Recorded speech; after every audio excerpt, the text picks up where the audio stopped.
warahmatullahi wabarakatuh. Baiklah, sebelumnya perkenalkan kami dari kelompok 1. Baiklah, di sini kami akan ingin wawancara tugas dari Bapak Ahmad Sulaiman yang bertema pembagian harta waris. Ya baiklah, di sini kami lokasi kami di sini di Desa Padang Muara II, yaitu di Pondok Pesantren Insan Madani.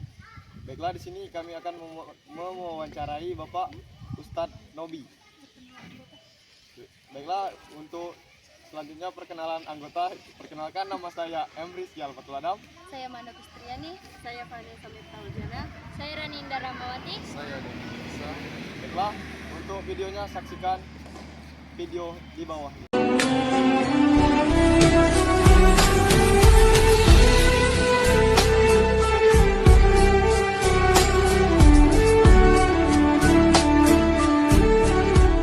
Itu menurut Bapak, bagaimana seharusnya pembagian harta warisan dilakukan dalam hukum Islam? Apa yang diharuskan gitu kan, seharusnya gitu kan. Jadi kalau menurut pandangan saya seharusnya itu wajib membagikan harta warisan berdasarkan hukum syariat Islam itu fardu ain. Jadi fardu ain itu wajib dilakukan, apabila tinggalkan kita berdosa. Jadi bukan pembagian warisan itu berdasarkan dengan keinginan atau berdasarkan keadilan orang tua kita. Jadi pembagian warisan itu harus sesuai dengan hukum Islam. Karena sebagai orang Islam itu kita mengacu dua hukum. Satu, mengikuti peraturan Al-Quran. Yang kedua, itu sunnah. Diteruskan dijelaskan dengan ijtihad para ulama. Jika tidak ditemukan dengan hukum-hukum yang sesuai dengan keadaan pada saat ini. Namun kalau pembagian masalah warisan jelas kita harus mengacu dalam Al-Quran dan Sunnah, sebagaimana firman Allah Subhanahu Wa Taala itu dalam surat An-Nisa ayat 11 itu sudah dijelaskan oleh Allah tentang pembagian harta warisan. Jadi yang laki-laki dapat 1/3, yang perempuan ada 1/2, istri mendapatkan 1/8, cucunya 1/4. Jadi semuanya itu telah diatur, disesuaikan dengan Al-Quran, tidak dengan akal. Jadi agama Islam itu didirikan, ditegakkan dengan syariat, bukan hukum akal. Saya kasih contoh, hukum syariat walaupun agak bertentangan dengan warisan. Contoh, kita berbicara tentang hukum syariat.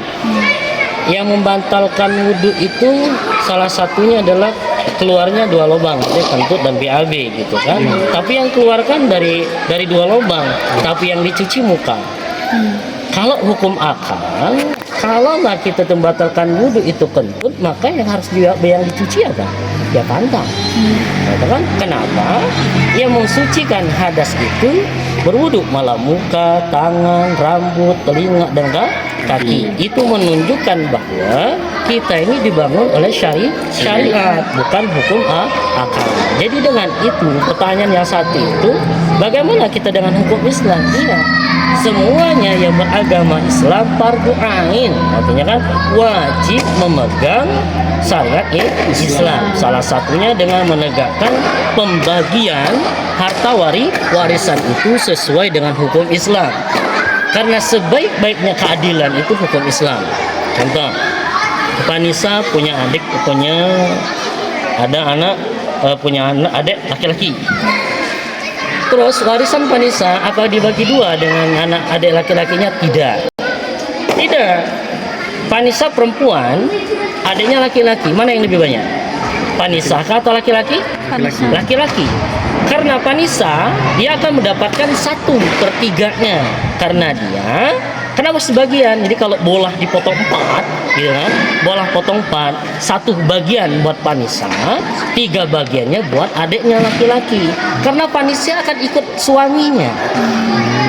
Lah suaminya pasti orang laki-laki, dia akan mendapatkan harta dari warisan orang tuanya. Sedangkan adiknya laki-laki, dia ini kan akan ada tanggung jawab, menanggung-jawabi seorang perempuan yang cuma mendapatkan 1/3 atau 1/4 dari harta yang didapatkan dari orang tuanya. Disitulah letak keadilan Islam. Keadilan itu bukan disamaratakan. Contoh, Panisa punya adik kelas 2 SD atau kelas 3 SD. Kalau jajannya 50.000 apa disebut dengan adil? Saya pikir tidak. Karena apa? Panisa banyak kebutuhan. Karena adiknya cuma beli paling jajanan 2.000-an. Panisa beli jajan bakso 2.000, nggak ada bakso 2.000.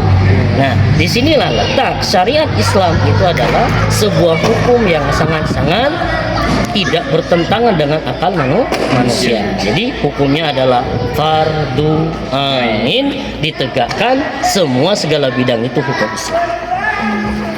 Oke, nomor 2 apa? Untuk soal nomor 2 Pak ya, mengapa masih banyak umat Islam yang tidak membagi harta warisan sesuai ketentuan syariat Islam? Jadi kalau tanya mengapa masyarakat itu, kalau mengacu kondisi masyarakat kita pada saat ini, gitu kan? Kita mengacu masyarakat kita pada saat ini karena awamnya akan pemahaman ilmu agama Islam. Itu saja. Jadi mereka tidak ada pembahasan khusus pada saat pengajian, bahkan jarang pengajian. Bagaimana mereka bisa paham? Maka kalau Ustadz masih di pondok pesantren dulu, ada pesan guru Ustadz. Apa kata Al-Mukarram? Tat Nobita, dia akan panggil Nobita. Kalau antum mau nikah, jangan menikah kalau belum selesai. Fikih munakah tahat, itu bab nikah. Biar antum tahu kewajiban antum sebagai suami dan hak antum sebagai suami. Hak dan kewajiban itu harus dipenuhi. Nah, kebanyakan kita nikah itu modal saling cinta, bukan dengan ilmu. Oleh karena itulah senjata akhirnya nanti apa yang dijadikan pembagian ilmu, bukan juga pembagian warisan, mereka tidak berdasarkan hukum Islam. Entah mereka saja tidak ngerti hukum Islam. Kenapa penyebabnya terjadi masyarakat tidak menerapkan hukum syariah Islam? Karena mereka minimnya pengetahuan tentang ilmu Islam itu. Ya kan? Ya. Nah, kalau mereka paham, yang laki lulusan pondok, yang perempuan lulusan pondok, pasti mereka bagikan itu. Pakainya buka dulu buku paroid gitu. Nah, kita paroid itu bab pembagian tentang warisan. Ya, mengacu dalam surah An-Nisa ayat 11, dalam buku paroid, dalam buku-buku fikih gitu kan, kita tebak-tebak nih kalau mau dikaji semua. Kalau mau dikaji. Jadi ya jawabannya karena minimnya pengetahuan Islam. Itu saja. Ya, untuk pertanyaan ketiga Pak, apakah kurangnya pengetahuan masyarakat tentang hukum warisan Islam menjadi salah satu penyebabnya? Apa itu penyebabnya? Oke. Apa penyebabnya? Karena masyarakat itu kurang dengan ilmu pengetahuan Islam. Satu, jarangnya dibuka kajian-kajian agama Islam. Nah, itu kan jarang. Pengajian agama Islam itu jarang. Bahkan mohon maaf di sekolah-sekolahan pun jarang. Khusus ngaji kitab satu saja gitu kan. Apakah Sapinah teh, Durrul Bahiyah, Sanusiyah gitu kan. Aqidatul Awam atau buku Faroid, Bulughul Maram, Al-Hidayah, kan tidak ada. Nah, inilah yang menyebabkan kenapa tengah-tengah masyarakat itu jarang menerapkan hukum syariah Islam karena mereka tidak mengetahui. Entah kalau mereka mengetahui, pasti mereka akan menjalankan. Kalau mereka sudah mengetahui, maka tidak akan ada pelanggaran-pelanggaran dalam agama Islam. Salah satunya pembagian bagian warisan ya, kamu si ini gitu kan, berdasarkan ini paling dekat dengan bapak nih, ini banyak, ini paling ngeyel nih sedikit ya. Jadi baginya berdasarkan hati bukan syariat. Lagi apakah masyarakat lebih sering menyelesaikan masalah warisan melalui hukum adat musyawarah keluarga atau hukum Islam? Mengapa demikian? Ini kembali lagi sebenarnya berkaitan tadi gitu kan. Ini soalnya mutlak balik situ lah. Jadi masyarakat sekarang ini segala sesuatu itu dikembalikan kepada hukum adat, bukan kebagian Islam kan? Ya kan? Ya. Contoh gini, kalau ketahuan maling, ini contoh nih, contoh. Kalau di tengah masyarakat ketahuan maling, hukumnya apa? Seharusnya Ya ayyuhalladzina amanu qisas. Hukum Islam apabila ketahuan maling itu atau mencuri itu harus kisos, potong tangan. Maling satu kali potong tangan kiri, maling satu kali potong tangan kanan. Itu seharusnya dilakukan. Maka di Arab Saudi itu ada namanya masjid kisos. Dulu siapapun yang melanggar hukum-hukum yang bertentangan dengan Islam maka langsung dihukum kisos. Tapi di tengah-tengah kita sekarang ini yang banyak adalah hukum adat. Gitu kan? Adat kebiasaan yang berlaku kadang-kadang yang bertentangan dengan hukum Islam. Oleh karena itu telah menyebabkan mereka tidak ada yang menjalankan hukum kisos. Ya, di wilayah-wilayah kita di sini kan tidak ada hukum Islam. Itu hukum adat tadi. Kebanyakan hukum adat, tanyakan dengan keadaan di mana gitu kan. Yang ketahuan gitu kan, pacaran cuma dipotongin rambutnya paling kiri ya. Ada tidak di sini tidak. Kalau paling diusir gitu kan. Di saran Saran. Sedangkan kalau di Aceh kan itu tidak Islam. Dicambuk, jangan dicambuk sampai 100 kali. Kalau sudah melakukan hubungan yang lebih jauh, maka derajat perempuannya dan laki-lakinya ditanglam setengah badan, dilempari dengan batu sampai mati. Itu kalau ketahuan berzina. Kita mana paling menikahkan sudah selesai. Anggap simpel. Padahal nanggung dosanya kapan? Satu kampung.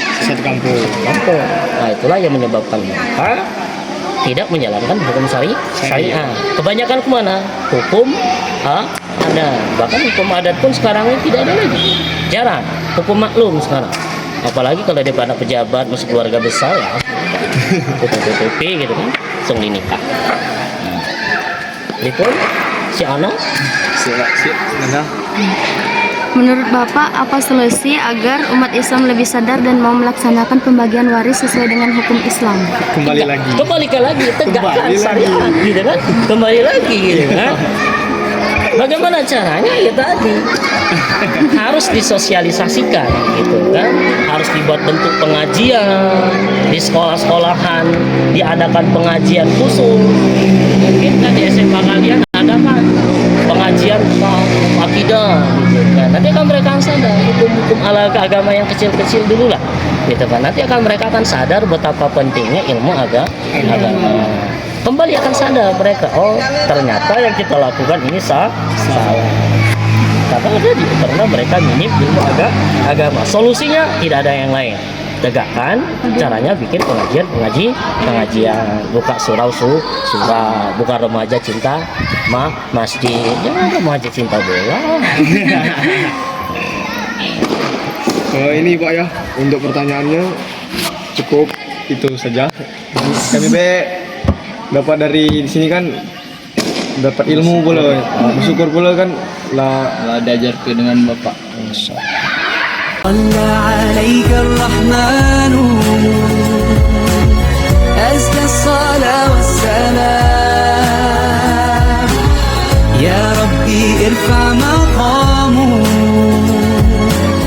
دوما في كل مكان سيدي يا محمد. Baiklah, itu saja video wawancara kami. Semoga bermanfaat dan apabila ada salah kata kami mohon maaf. Kami dari kelompok 1 mengucapkan wassalamualaikum warahmatullahi wabarakatuh.